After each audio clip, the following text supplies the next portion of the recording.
Powered by the Inside the Birds podcast. Now, live from inside the Matt Black Kia Studios. This is Football at 4. Josh Hennig filling in for Mike Gill here on the Sports Bash on 97.3 ESPN. Yes, Football at 4 being brought to you by Caesars Entertainment Group of Atlantic City. Come experience the ultimate sports destinations all season long at the Wild Wild West, Tropicana, and Harrah's Resort, Atlantic City. Book your game day experience today at Caesars.com. And every Monday, Geoff Mosher joins the show here on 97.3 ESPN as the Eagles win. And of course, the latest Inside the Birds podcast dropped this morning, and Geoff joins us on the YouTube stream. Geoff, how you doing today? I'm great, Josh. Merry Christmas. Happy holidays. Hope you're doing well. Merry Christmas. Hope you had a good weekend with the family. I did. I see the dogs at least happy in the background. Now you can hear that? Sorry, I can't control that one. It adds flavor. It adds color to the Sure. thing. So, yeah, it adds ambiance. Hey, Jeff's actually just a working man, Yeah, he's like yay big for people who can see. My hands are like a foot and a half apart, but it sounds like he's like a gigantic Doberman. Oh, that's how little those dogs have are. Napoleon complexes. Absolutely, absolutely. Well, Geoff, I want to start with the Eagles win. First of all, they won the game they're supposed to, right? They've covered the spread 3 straight games. So they're beating teams they're supposed to beat. But right. The start of the game versus the end of the game, it's almost like 2 different teams. This is multiple times now that the first quarter, they look like one team, and then in quarters 2, 3, and 4, they look like something totally different. And I feel like that we got to get rid of the excuses now. Enough of the, they had a 16-day layoff. They had a 4-day turnaround. At some point, maybe this is just a slow-starting team. They need to fix that. Well, I think the reality is I don't know that there's, quote, slow-starting teams, although maybe there have been in the course of the league. That's their identity. But I think the reality is they're not a great team. They're an inconsistent team. They're a team still trying to find an identity. We know they're a run dominant team and run the ball well, but even offensively, they're strange in that most teams that run the ball as much as they do, like a New England or a Cleveland, tend to have a kind of a dink and dunk style offense. But the Eagles are not dink and dunk. They're almost run, shot play, run, shot play. They get the 41-yarder to Quez Watkins, and they've gotten a lot of downfield plays from Devontae Smith and Dallas Goedert. They really don't hit that short to intermediate area game because that's really not the strength right now of Jalen Hurts and the offense in general. They drop passes.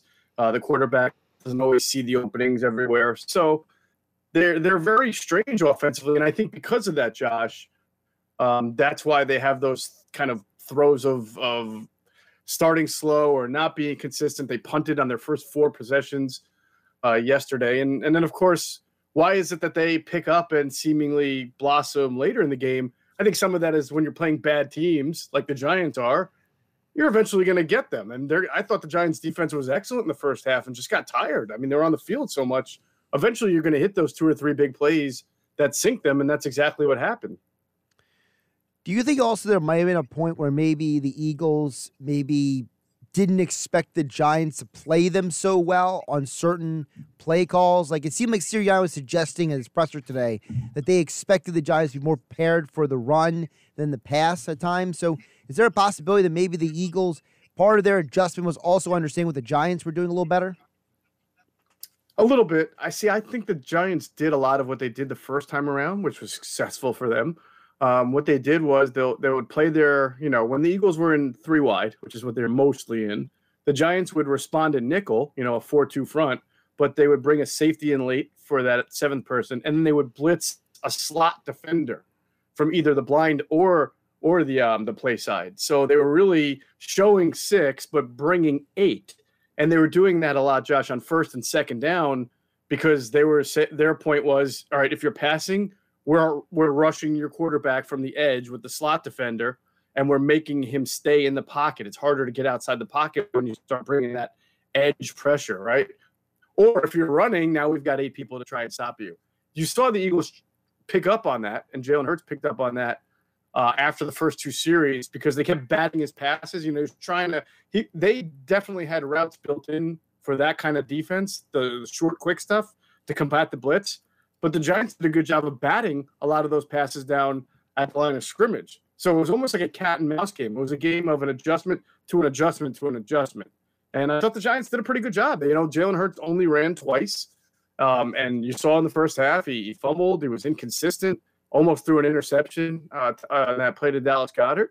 But in the second half, the Eagles kind of got their shot plays going. They got the interception, which gave them a short field. They had the long pass to Quez Watkins, which gave them a really nice, field positioning there. And then, of course, the Jalen Reagor punt return gave them a short field. Josh, they didn't have a long drive that we've seen typical of them until the fourth quarter when they went on the 10 play, I think 60-yard drive that ended in Lane Johnson's touchdown. Geoff Mosher from the Inside the Birds podcast joining us here for Football at 4. Of course, InsideTheBirds.com for all their Eagles coverage, as well. The latest edition of the podcast dropped this morning. Geoff, one of the things you guys brought up on the pod I want to discuss a little further with you is they're still got the drops. The penalties are back. And, I think part of it is, they don't have as much talent as maybe some other teams do. But at the same time, Geoff, at some point, it's like you're being paid a lot of money to catch the football. Like, you need to catch the ball, man. Like, I don't understand how it seems like we've had a million wide receiver coaches come through this organization, and now this is their third head coach in the last several years, and you still have dudes dropping the ball. Yeah, that's fair. And I would say outside of Reagor, who dropped the pass, it really wasn't the receivers, right? Because Goddard dropped 2 or 3. Miles Sanders dropped one in the flat. Jordan Howard dropped one in the flat. And then there was the Reagor. The Reagor. So there were about 5 or 6 there that were really, really costly. Goddard in particular, he had a great game a week ago against Washington as far as, yards and everything like that. And he did fantastically. But he dropped 2 screen passes that were so easy, Josh, and you saw so much green in front of him. I mean, the guy almost could have had 200 receiving yards if both of those screens are caught, maybe even if one was caught. You go back to the first loss against the Giants, Jalen Reagor definitely had those 2 drops at the end of the game, but sandwiched in between that was a drop by Goddard on the right sideline that would have put them in better field position for that final play instead of the heave to Jalen Reagor. So this is an area – and Jason Avant actually said this on our pregame show, and it was a really prescient point.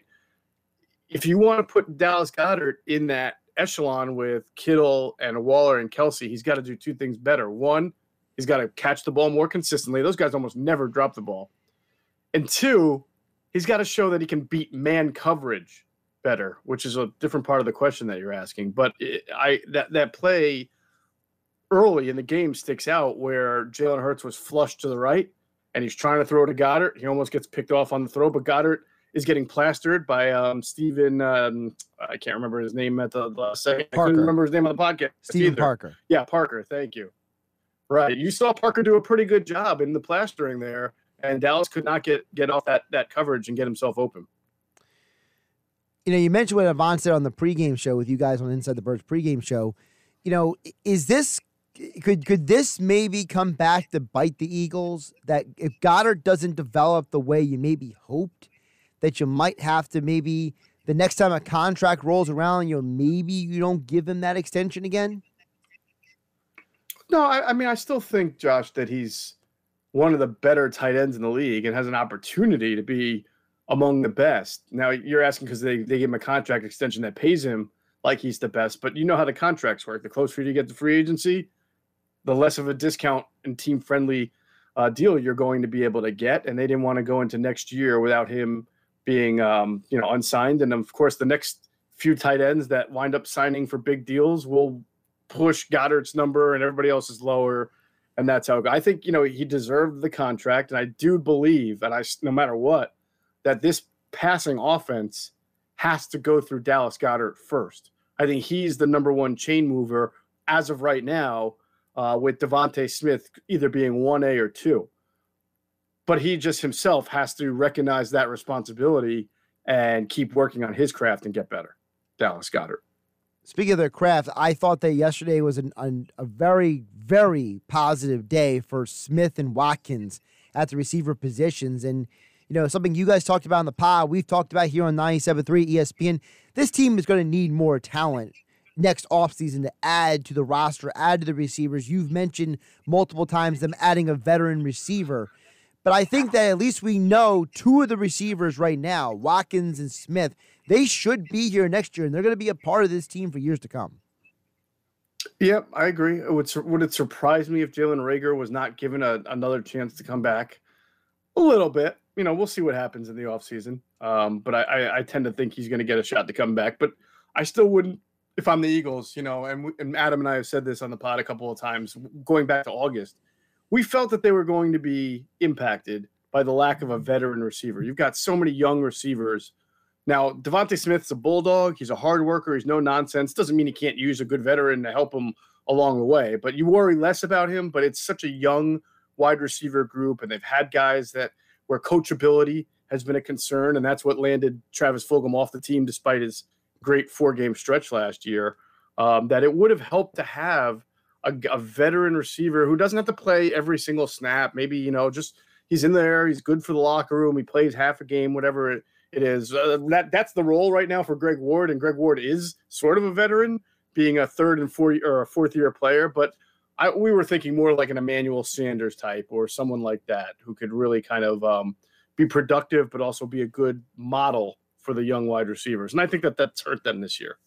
Although I would say that the fact that Greg Ward has 4 catches and 3 touchdowns this year is probably one of the strangest stat lines in Eagles history. And 3 drop touchdowns. Right, and 3 drop touchdowns, right. It's like there's a part of you that's like, hey, put Greg Ward out there. And then he gets out there and you're like, and he dropped the ball. All right, now we know he's on the bench. Yeah, exactly.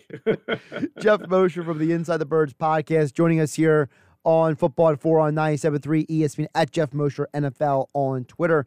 Geoff, flipping over to the defense, listen, the Giants' offense stinks, all right? I mean, let's not get too crazy. I mean, you played Jake Fromm this week and then Mike Lennon. Last week you had Garrett Gilbert. A couple of weeks ago you had Zach Taylor and Trevor Siemian. So it's not like Jonathan Gannon's defense is playing elite or even above average quarterbacks. But what is a fair thing to take away from the defense over the last few weeks? That is a great question because I've been wrestling with this for quite a bit. They really have taken a long stroll here down below average quarterback alley. Yes.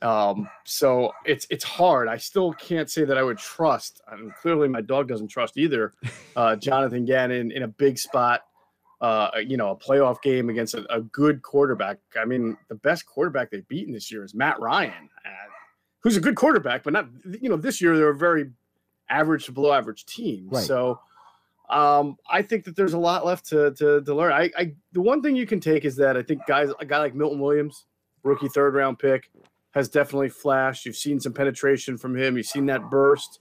So looking like right now, a decent pick, could play inside, could play outside, like that. And I do think that TJ Edwards has made a big difference on defense as far as how vulnerable they are against the run. All right. I mean, we go back to the first 7 weeks. It almost didn't matter who they were facing. I mean, the preseason told you that they were going to have issues. I know we don't like to make much of the preseason, but the Steelers and the Patriots in the preseason had more runs against the Eagles, and the Eagles had total plays. So I knew that was an indicator of something not right. And Atlanta ran all over them in the first half. And then we saw, as soon as they got Eric Wilson out of there and replaced him with TJ Edwards, they became tougher to run against. They're still not elite. There are still some games where like the Denver game, where the running backs had high yards per carry averages, but they were able to get ahead in that game, and so Denver couldn't rely on the run.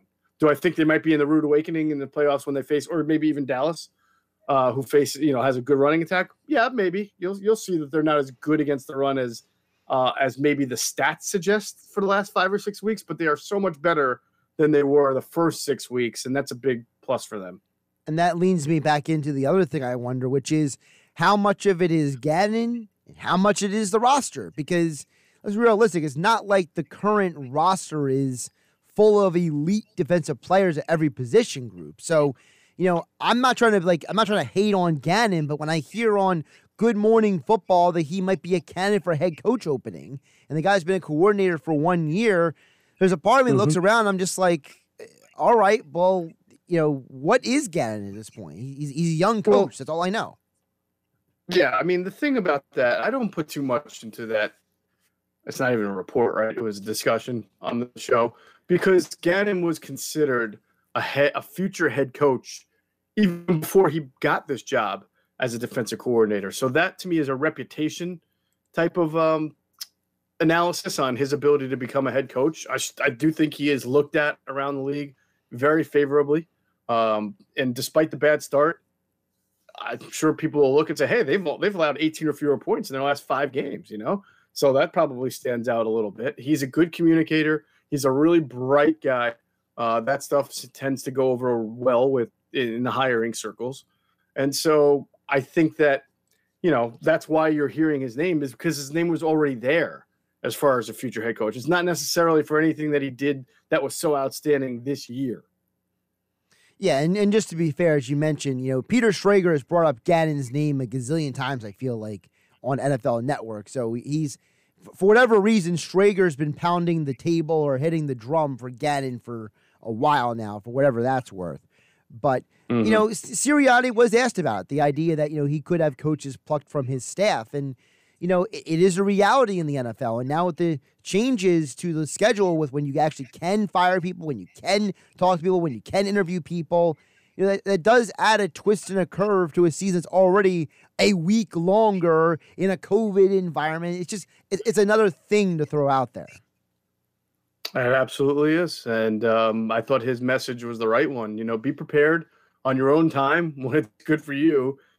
He almost was saying, when you have that time to prepare, take advantage of it, because the time to prepare for a new hiring search is not a week before the season's about to end when you're in a playoff push. Jeff, speaking of that playoff push, the Eagles are now 8-7. They are in the driver's seat in that 7 spot, thanks to the Cowboys win last night. I think the Vikings loss on Sunday. So now the Eagles are 8-7. They double the win total from last year, Jeff. What is your perspective on this team at this point? Because new head coach in his first year, quarterback different from last year. There's a lot that's the same on the roster, but there's also a lot different from last year's team to this year's team. Yeah. I mean, first, I didn't think the Eagles were going to be a 4-win or less team again. I felt that they had too much talent on the offensive and defensive line not to be better, as long as they just didn't have one of those kind of implosive years that they had where everything went wrong. And clearly they've been healthier than most NFL teams this year, which they couldn't say for the last 3 years. And they've had a little bit more, obviously more stability at the quarterback position this year than they did last year, and on the offensive line. So even with the injuries that they've had on the offensive line, they drafted well there, and they developed talent where they're to be able to handle it for this year. So that's a big part of it. They've won 8 games. I thought going into the year they were a 6 to 8 win team, so they have a chance to exceed my expectations here if they win any of these next 2 games. Do I think that they're a really good team? No. Do I think they're an okay team? Yeah, I think they're an okay team. And I think the big question you have to ask yourself is, how much does all of this mean now? Are they going to only make are they only going to add to this and make moderate changes in the offseason that are designed to improve what they've set, the foundation that they set this year? Or are they going to be a completely different looking identity next year based on their moves this offseason? That I still can't answer, and I think it's all to be determined. If I could just play a little devil's advocate with you before I let you go, you mentioned they're an okay team, but Jeff, I could argue that half the league are okay teams. You know what I mean? It's not like, unless you have Aaron Rodgers, Tom Brady, or some elite quarterback, most of the teams in the league are kind of in that same range. And to me, the fact that the Eagles are in that same range, what you're basically saying is they're like half the league at this point. Yeah, oh yeah, I wasn't discrediting the Eagles. You're right. Most of the team is okay. Most of the league is okay. Then, we'll see in the playoffs. The okay teams are going to get weeded out pretty quickly, I think. So I think it's pretty clear right now who the elite teams are. You're looking at the Packers, fairly elite. I think you're looking at the Kansas City Chiefs, they've won 8 in a row again, 9 in a row. I mean, yeah. To me, that just like at the beginning of the year, I felt that they were the favorite to be in the Super Bowl. I know Tampa's had some injuries, but they got Tom Brady, so I don't bet against them. And we'll see after that. There's rule. I think the Cowboys, nobody likes to admit it, but they're pretty good because even though their offense has been inconsistent this year, not last night, but this year, their defense has certainly improved as the year gone on, and they got healthier on defense, especially the defensive line as the year went on. And now you see what they've been able to do the last few weeks defensively. So they're a pretty tough team to beat as well. He is Geoff Mosher at Geoff Mosher NFL on Twitter, InsideTheBirds.com for all of your Eagles coverage. And, of course, the Inside the Birds podcast, latest edition dropped this morning. And then the film review, which will be Wednesday's pod, Q&A also later this week. So always keep it tuned to the Inside the Birds podcast. And we'll talk with Geoff again later this week. There actually is no show on Wednesday. So obviously this week is a little wacky this time of year with the bowl schedule. So we'll touch base with you, Geoff, and we'll figure out what the heck we're doing the rest of the week. All right. Sounds good. Sounds great. If I don't talk to you, have a great new year.